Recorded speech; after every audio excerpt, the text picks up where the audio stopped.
Salam kembali bersama saya Ahmad dalam Berita Vilalin TV.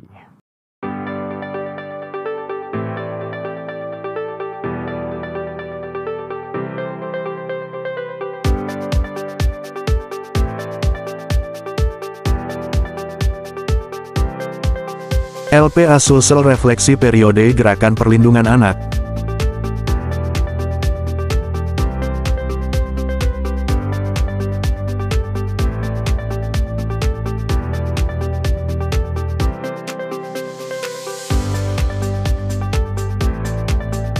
Dari advokasi menuju sistem holistik.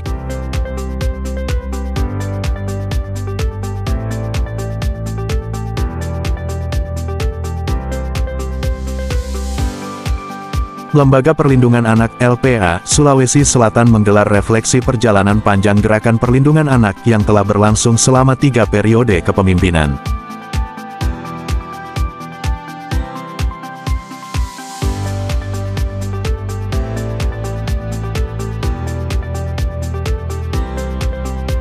Acara ini menjadi ajang silaturahmi sekaligus evaluasi atas berbagai capaian, perubahan paradigma, dan kolaborasi lintas sektor yang telah menguatkan Gerakan Perlindungan Anak di Sulawesi Selatan.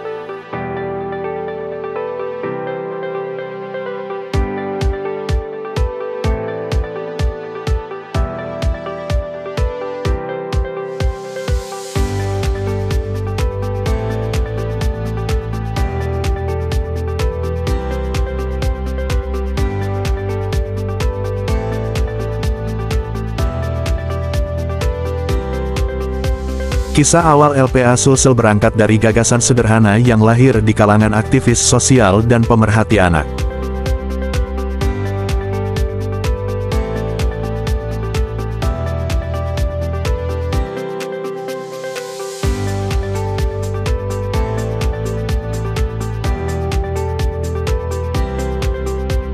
Ir Asmin Amin, salah satu tokoh pendiri, mengenang bahwa lembaga ini dimulai hanya dari sebuah tempat kecil yang dijadikan tempat berkumpul dan berdiskusi.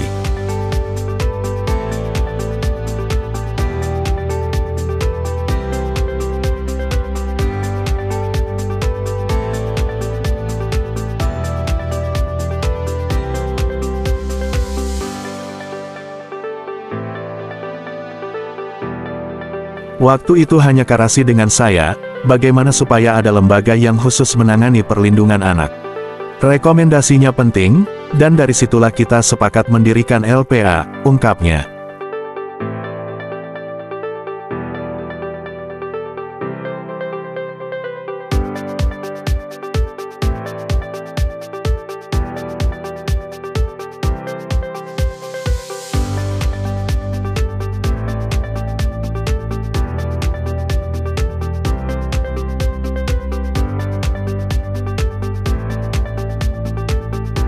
Dari berbagai nama yang diusulkan, pilihan akhirnya jatuh kepada Prof.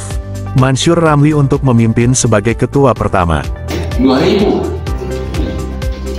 Tapi saya memimpin dengan gaya yang berbeda sebelumnya. Sebelumnya itu ketuanya Rektor UGM, mantan Rektor UGM, baru mantan Rektor UI, ya, baru saya yang ketiga. Saya tampil berbeda. Apa peran utamanya itu? Saya mengembangkan pola manajemen yang saya namakan sebagai ekosistem. Tidak ada atasan, tidak ada bawahan. Ada bos, ada bis, ada bus. Tapi dalam kehidupan kita seperti LPA. LPA ada ketua, tapi itu hanya pembagian peran dan tugas tanggung jawab. Ya, bukan atasan, bukan bawahan seperti itu. Saya katakan ini polanya, dan alhamdulillah kawan-kawan semua itu sambut. Dia bilang ini mungkin gaya Makassar, sebenarnya bukan gaya Makassar ini gaya Rasulullah, saya bilang ya.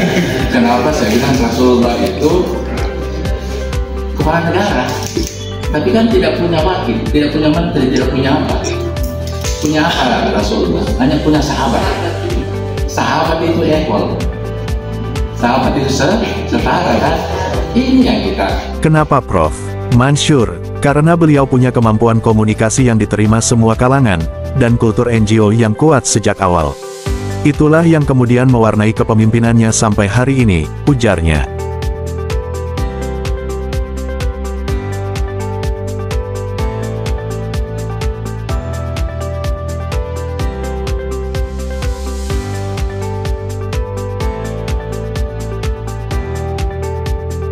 Dalam refleksinya, Prof. Mansur Ramli menyampaikan bahwa kekuatan LPA Sulsel terletak pada kedekatan antar pengurus dan semangat kolektif tanpa jarak antara atasan dan bawahan.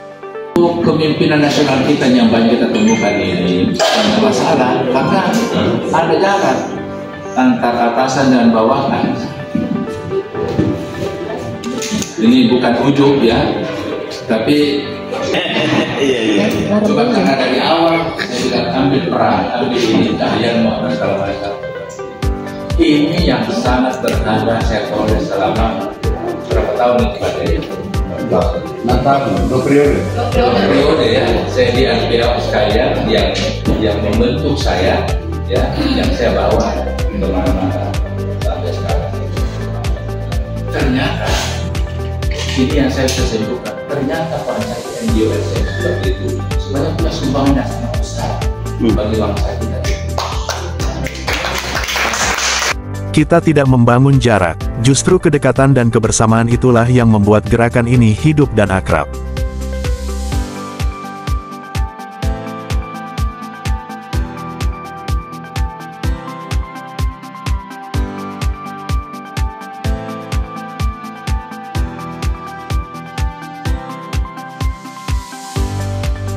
Dua periode saya memimpin, yang saya dapat justru lebih banyak daripada yang saya beri, tutur Prof. Mansur.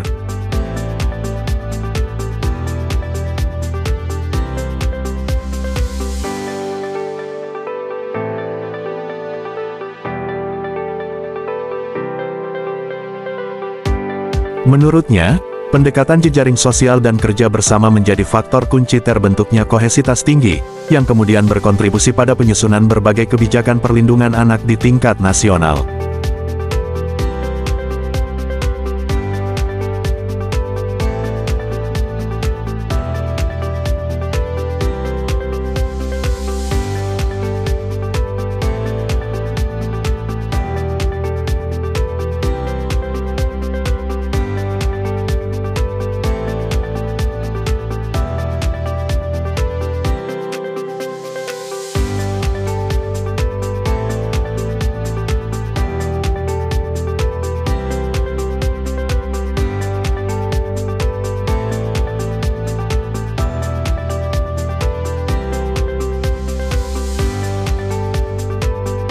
Dari advokasi menuju sistem perlindungan holistik.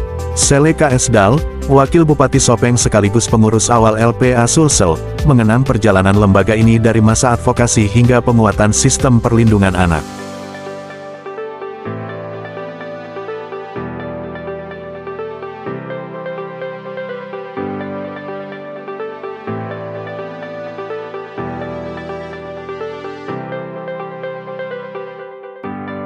Periode pertama adalah masa advokasi di tengah pemerintah yang masih tertutup. Tapi memasuki periode kedua dan ketiga, kita mulai membangun desain advokasi yang terarah hingga lahir paradigma baru, sistem perlindungan anak yang holistik dan integratif, jelasnya.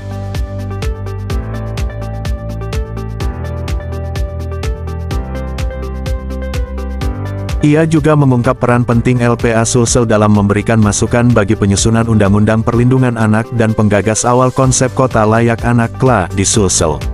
Paradigma kita berubah dari sekadar menghitung kasus ke upaya pencegahan. Pencegahan itu kerja bersama, dan itulah kekuatan kita, tambahnya. Ketua LPA Sulsel periode ketiga, Ir. Fadiah Mahmud, dalam sambutannya menyampaikan bahwa periode kepemimpinannya menjadi masa transisi menuju sistem perlindungan anak yang lebih terukur, kolaboratif, dan berbasis pengetahuan. Tantangan zaman, pendekatan yang kita pakai di periode pertama, di Prof. Mansur Ramli, itu agak sulit lagi kepake di periode ketiga. Karena periode pertama kan belum ada Undang-Undang Perlindungan Anak, yang ada baru Konvensi Hak Anak. Yang kedua adalah belum banyak lembaga masyarakat sipil yang juga bekerja untuk isu anak. Maka konsentrasi kita semua bendera lembaga perlindungan anak yang bersosialisasi kampanye. Pertama sekali kita kampanye di tempatnya Aupa. Ingat sekali pada saat itu kita seminar Konvensi Hak Anak. Kasmin dan Kasmin maksudnya menjadi moderator di tempatnya Aupa di Bandung pada saat itu. Dan zaman Prof. Mansur Ramli karena belum kenal hak anak, perlindungan anak belum, konvensi kita sampai turun semuanya, sekolah pesantren, dan ada yang spektakuler. Akta kelahiran sebagai hak dasar itu menjadi isu nasional. Era kami bukan lagi menghitung berapa banyak kasus yang ditangani, tetapi bagaimana menciptakan sistem yang mencegah kasus itu terjadi. Pendekatan holistik dan integratif adalah kuncinya, ujar Fadiah. Ia menambahkan bahwa kolaborasi lintas lembaga, baik dengan pemerintah, NGO, maupun komunitas lokal, menjadi kekuatan utama dalam memperluas dampak perlindungan anak di daerah. Kami belajar banyak dari pengalaman para pendiri. Apa yang mereka bangun dengan semangat idealisme, kami lanjutkan dengan sistem dan tata kelola yang lebih kuat, kata Fadiah. Fadiah juga menekankan pentingnya mendokumentasikan perjalanan lembaga sebagai bagian dari knowledge management, agar pengalaman LPA Sulsel dapat menjadi pembelajaran bagi generasi selanjutnya. Apresiasi pemerintah dan harapan ke depan. Kepala Dinas DP3 Adukcapil Sulsel, Andi Mirna, turut memberikan apresiasi terhadap kiprah panjang LPA Sulsel, yang selama lebih dari 2 dekade menjadi mitra strategis pemerintah daerah. Setiap kali saya bicara tentang perlindungan anak, saya selalu terharu. Karena masa depan bangsa bergantung pada bagaimana kita menjaga anak-anak hari ini, ucapnya penuh haru.